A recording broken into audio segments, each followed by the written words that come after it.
So you might be wondering why I've got mint leaves shoved up my nose.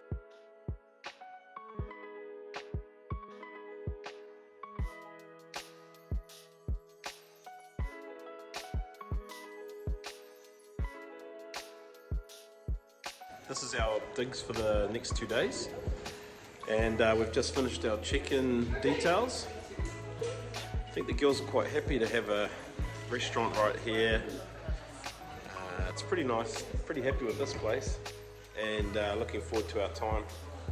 Love it, love it. Very happy to stay here, looking forward to seeing our room.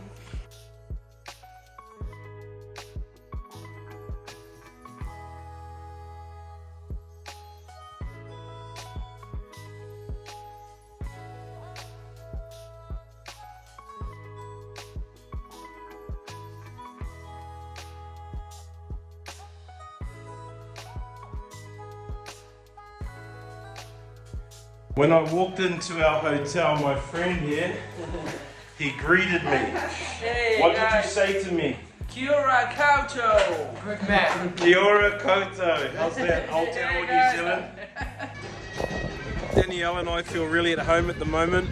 We're just sitting out here on our terrace, roof terrace, and our neighbours are having a party, and they're pretty loud, and we think they're probably going to go all night. Sometimes our neighbours at home go all night. We think the party is in that house there. So for dinner we had the Moroccan local dishes.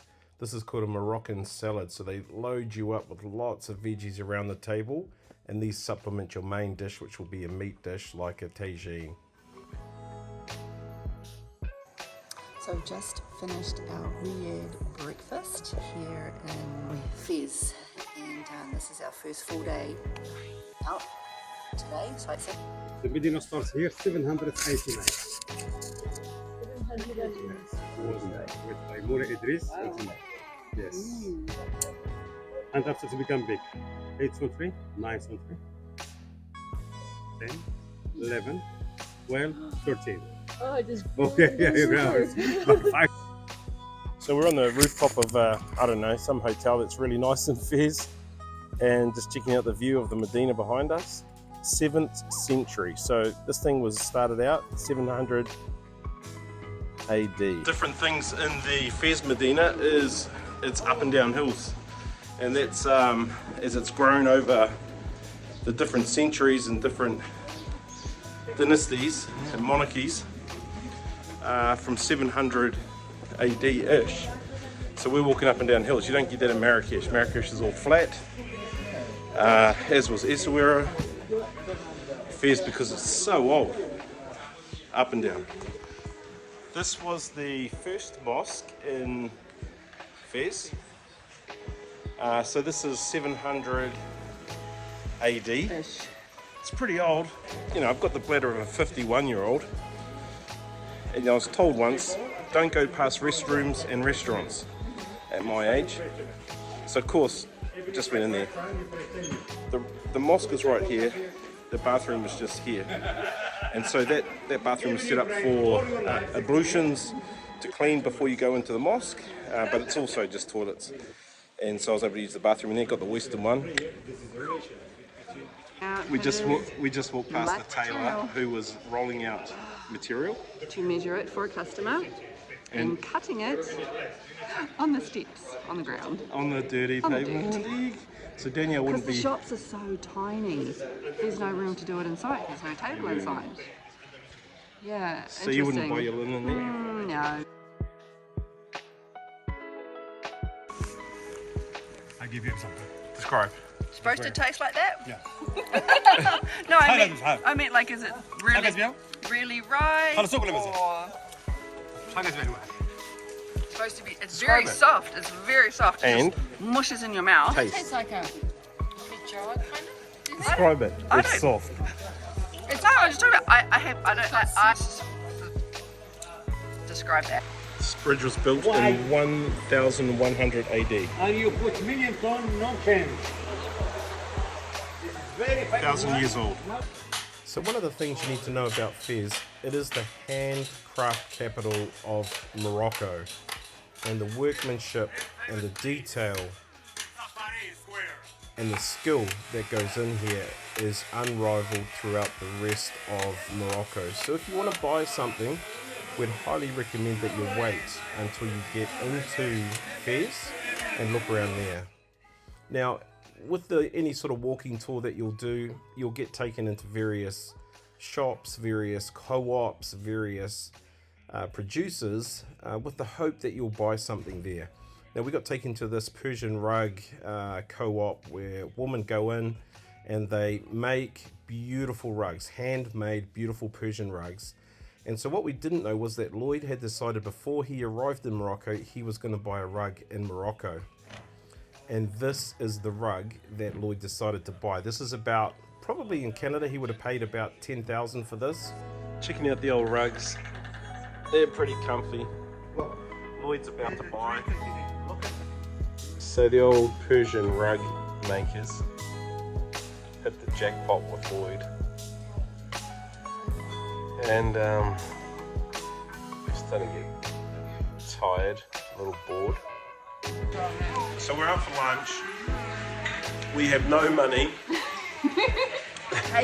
We have no money.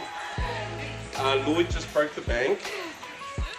And then he took my last 200 dirham as a tip. So we actually can't afford to eat anything. We're all going to go to the toilet one at a time. And there's a window that's been opened for us to exit.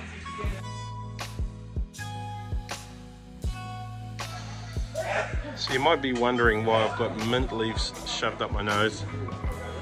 This is another one of those times when you're travel vlogging, you wish people could smell and not just see what's going on. So we are at the tannery in Fez Medina. It's pretty pongy.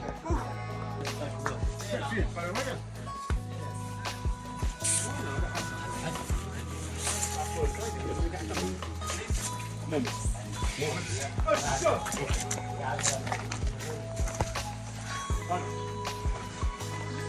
promise I'm not a burglar. Oh, there we go. But I am Lawrence of Arabia currently, being dressed this way.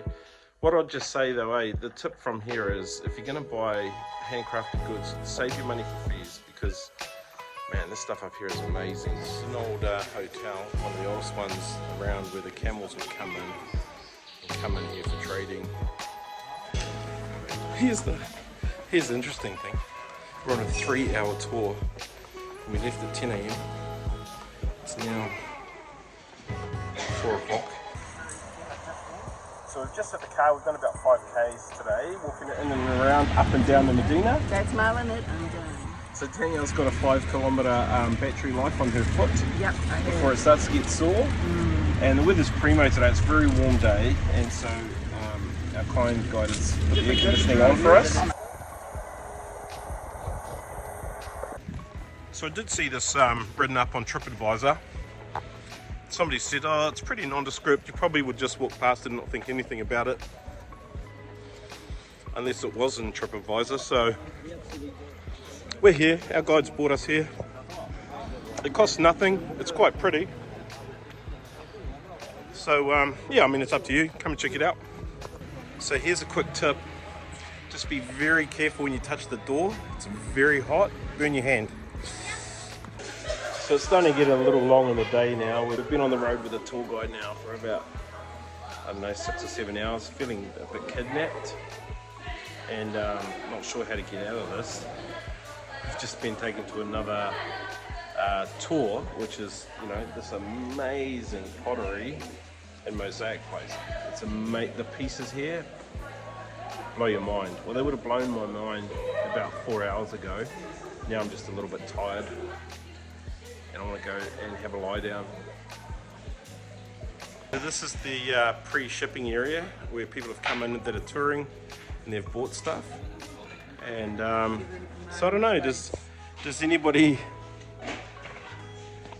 know R.W. Glenn from 7 Marama Place, One Tree Point? Pretty sure that's like Whangarei somewhere. Any of my mates know that guy?